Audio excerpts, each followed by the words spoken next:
પ્રધાનમંત્રી નરેન્દ્ર મોદી સંસદમાં SC/ST સાંસદોને મળ્યા। સમગ્ર મામલે સાંસદ વિનોદ ચાવડાએ પ્રતિક્રિયા આપી છે।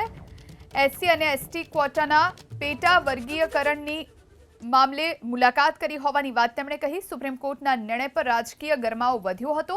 ભાજપના SC/ST સાંસદોએ આજે PM મોદી સાથે મુલાકાત કરી। આ દરમિયાન પ્રધાનમંત્રીએ તેમને ખાતરી આપી અને કહ્યું કે SC/STમાં ક્રિમિલિયર લાગુ કરવામાં નહીં આવે। સાંસદ વિનોદ ચાવડાની પ્રતિક્રિયા સામે આવી। SC/ST ક્વોટાના પેટા વર્ગીકરણ મામલે મુલાકાત થઈ હોવાની વાત તેમણે કહી છે।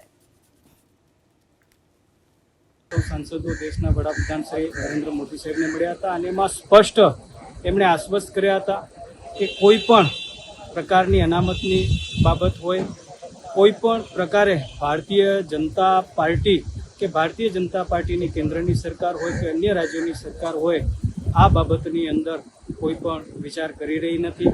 એ માત્ર ને માત્ર સુપ્રીમ કોર્ટના જજ સાહેબોની પેનલની જે એક રાય અને વિચાર છે એમણે સ્પષ્ટ આશ્વસ્ત કર્યા હતા। આ માત્ર ને માત્ર જે પ્રકારે દેશમાં કોંગ્રેસની સરકાર અને વિપક્ષ દેશના SC અને ST વર્ગના લોકોને જે ગુમરાહ કરી રહી છે, અનામત દૂર કરવા માટેની જે અફવા ફેલાવી રહી છે, એ વાતનું પણ આજે ખંડન કર્યું હતું।